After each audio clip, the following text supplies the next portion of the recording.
Hello, please take out page 139 out of your math folder and let's look at this page. Today we're talking about finding shapes in solids. So we're going to look at three of our shapes that we have been learning about. And these shapes today are all geometric or 3D shapes. They're not plane or flat, they're 3D. That means they have height, width, and depth, okay? So if you think about a sphere, you know a sphere is round. And no matter which way you turn it, it's always round. A sphere can be large, like a globe, or even the Earth. It can also be small, like a little bouncy ball or a marble. A cone has a point, and the point can be on top, or it might be on the side or on the bottom, depending on how you're holding the cone. So if it's a hat, the point's on top. If it's an ice cream cone, the point's on the bottom. If it's a megaphone, a lot of times the point is out to the side. But those are all examples of cones, okay? Another 3D shape, of course, is the cube. And the cube is flat on all of its sides. And no matter which way you turn it, it's still a square. Okay? The other shape is a cylinder. And a cylinder, if it's on its side, kind of will roll because it doesn't have a flat side on the side. It has a round side, so it will just roll. But on the top and bottom, it has a flat face. And the flat side of our geometric solids are called faces. So today we're going to look at these three geometric solids and see what shape these solids will make. Now, you may have one of these shapes at home, and if you do, you can do this activity at home. If you have a cone, say you have a party hat, or maybe you have an ice cream cone, you can put that flat on a table and then draw around, trace the bottom of it. Don't put the point on the surface, put the flat side or the face down on the surface and then trace it.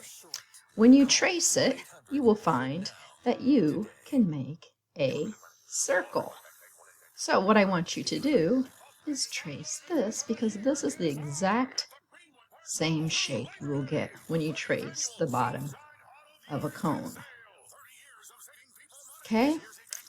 If you trace a cube, and you may have a cube, you may have a Kleenex box.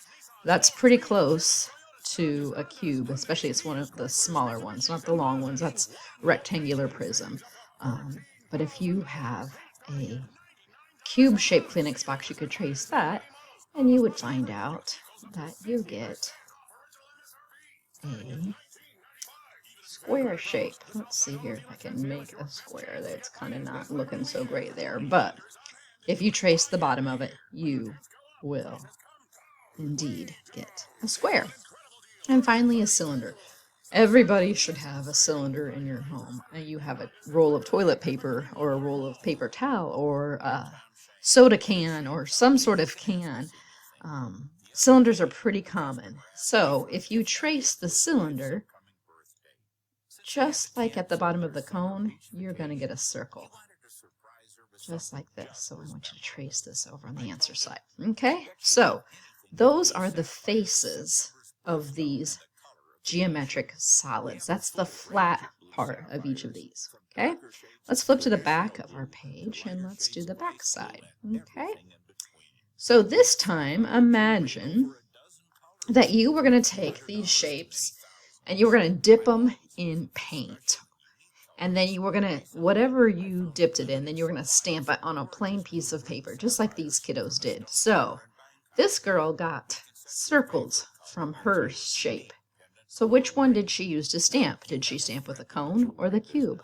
Well, we know that the cone has a face of a circle. So this is what she used. We're going to circle the cone. The cube would have made what shapes? Well, think about what's here on the top. Okay? For number 2, this boy has a bunch of squares that he was able to make with his geometric solid when he dipped it in paint. So, did he make it with a cylinder? What's that face look like? That's round. Is that the shape he got? No. He got this square shape. And so that's the shape he used. He used a cube. And finally, this little lady has little circles all over. Did she use a cube? No, we know the cube makes the squares. We just saw that. Did she use the cylinder? Well, since the cylinder's the option we have available, yes. So, finish up your page and put that back in your math folder. Have a great day.